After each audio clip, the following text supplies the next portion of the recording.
Well, basically we just formed the group to help get the kids off the streets. It's just an open house, let the kids come in and play pool and play video games, just basically do what they want. Well, they've been a good sort of support, haven't they? They've donated their telly to us, they've donated a pool table, paint to redecorate the centre. Games consoles. Yeah, games consoles. And just if we need to know anything, they've always been there to help and answer our questions. A lot of the parents on the area just don't want to get involved in it. So basically it's just me and you. Yeah. So that is difficult. I'm now going to get involved in the carnivals and the Lord Mayor's procession. So yeah, meeting new people, working as a team. Which has not been much of that going on around here, is it? No. Getting the crime figures down in the area, giving the kids somewhere to go, somewhere where they can just come and chill out and just not dictating to them, not laying down rules and laws. Apart from, obviously they're not allowed to drink and no drugs, but apart from that they can do basically more or less what they want in here. Well, we're called the Magdalen Memory Club. We opened about 8 months ago. We help people with memory problems. We help to stimulate their minds. Loneliness. Lonely people who obviously live on their own, recently bereaved. Yeah, I think you've actually covered anyone who feel they need us. Yeah. A break-off branch from the Magdalen, because there are so many people who St Andrews need the service we think we're offering, or we're trying to offer for them. And with a lot of help from the community connections, we've had support from them, which has helped us to help these people. Company, I think, has been a big issue we've found with this group. They say if they don't come here, they don't see anybody all the week. So they can come here, have fun, learn from each other, talk of each other's experience. And we're here really just to support them wherever they need it. Yeah, we also have memorabilia. They go through and do memory games. And then we break and they have lunch. They have a hot lunch every day, or every Wednesday I should say. And a lot of them, I think that's probably the only hot meal they have maybe the whole week. So we are providing something. And we are providing transport as much as possible to get them here. You know, a lot of them couldn't get here without transport of one sort or another to get them here in the first place. Yeah. I think people thought initially that we could fail. Community Connections have been very kind. Rachel, David and Mac, if you've got any questions, anything you want to know, just ask, and they're very helpful. They point us in the right direction for grants. Anything we really need to know, they're there. I think that the big issue we did say was they actually supplied us with the space and the room to carry this out. And I think that's quite important. Yeah. And they've given us the backing from the word go, really. Yeah, absolutely. As I say, like the kitchen and the main hall, at the moment there's music in the background. They're having a little dance in there and enjoying themselves. So yeah, Community Connections are very supportive. Very good in the office, yeah. Well, the group is called the East Norfolk Family Carers Group for Adults with Learning Difficulties. And I think originally the group started, the government realised several years ago that carers were very important people and actually they should have a say in services that were going to be put in place. So they decided that each local area, it would be a good idea if they set up carers groups, and carers were asked if they would like to set up a group, which is what we did, which was about 6 years ago. The group is made up solely of people who are family carers. It's not just parents, because we do have siblings looking after each other. We meet each month here and the group has actually developed quite a lot, from meeting for just mutual support and having a whinge and a whine and celebrating successes. We've now become more of a formal group, and we have quite a voice in the local area on the services that are being delivered. Well, Community Connections I've known for a long while, because previous life to this, before I retired, I used to manage a local Home Start scheme in Great Yarmouth, and I got to know Community Connections pretty well then. So I knew that early on, if I wanted any help with funding in the organisation, they were the people to go to, because they would know. And also they'd send me any relevant information to help the organisation, and that really has continued into this life, because I knew that they could deliver the goods, so I've asked them.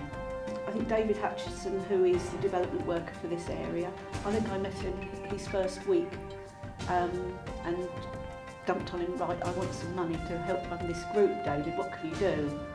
And he was absolutely super, and we met a few times. Normally I would have looked for my own funding, but my own life was quite complicated at the time, and I thought, hey, well, I'll use the expert. So we met several times and we put something together, and we got a grassroots grant, which David was very much instrumental in getting. Brilliant. I think for the group is that we are recognised as a group of worth. I sit on the Learning Difficulty Partnership Board and represent the East. We have a voice and people listen to us. We are Primrose gardeners. We go out and do gardens, cut grass for money. We also do charity, and we have 2 allotments. This is the lads at Primrose. That's basically what we do. We started up as from mine, but we've now progressed to being self-supported. Well, it was formed because originally as Paul said, we were at mine, but we lost our supervisor because they lost the funding. And so we were really left out on our own. So either we disbanded or we formed into a group. So we decided we'd form ourselves into a group called Primrose Gardeners, named after John. And then we managed to get we did a job for Clip down at Ranham Vauxhall, and that's where we met you. And you helped us get grants for equipment and for clothing, safety clothing and that sort of thing, so that we could do further jobs in the community, help out in the community, and progress as a group. We've also now got our own bank account, so that helps us, and we're going on from there.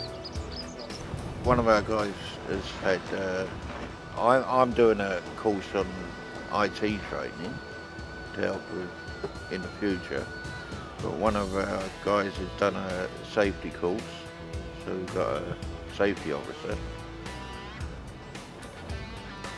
to help us in the future. Yeah.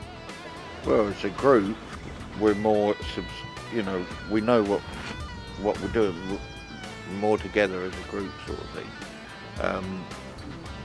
We can work either in groups, small groups, or as a whole group on different projects, either for the community or for private jobs. And as individuals, we got the support of Community Connections. For instance, myself, I had a health training, went on a health course to lose weight, to help with my personal health, and yeah, we got a lot of support. Again, with Community Connections help, we'll be able to get another grant to allow us to buy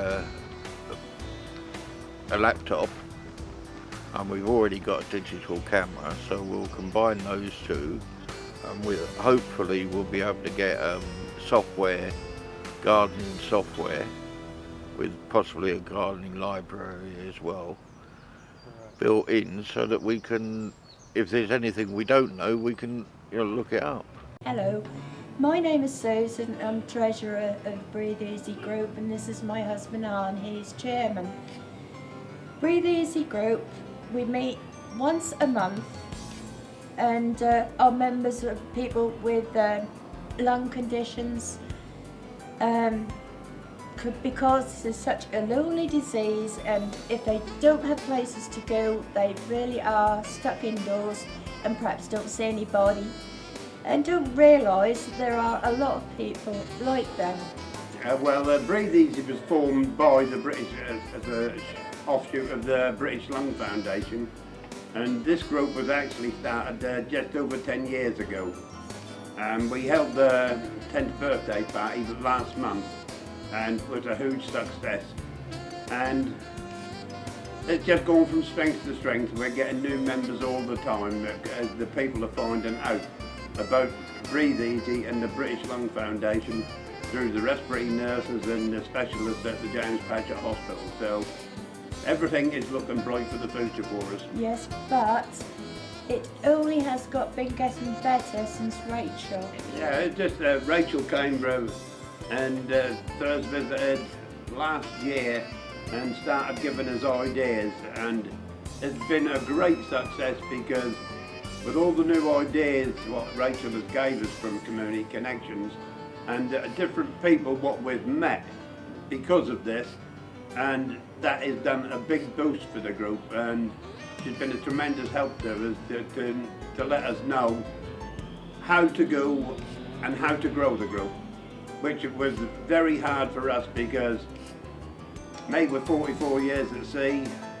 I didn't know a thing about this, so that's going good, and we've got a big special thanks to Rachel for what she's done for us.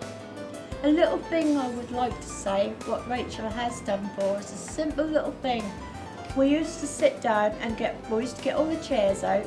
People used to sit down in rows, and they just wouldn't speak to each other, only to the person next door to them. Rachel said, no, try setting tables out and have people round the tables. And we tried this, and we found with doing that, everyone was speaking to each other. So that made a lot better atmosphere, and people seem a lot happier with it this way. Well, for Susan really is, let's give her a new lease of life. Yes. Because with a lung disease like emphysema, it's a lingering death in the end. You've got to look to that. But with that being done, the treasury work and pushing me in as the chairman in the end, that's give us, we're out and about a lot more than what we would be. Mind you, that's stopped me getting fishing, but that's another thing.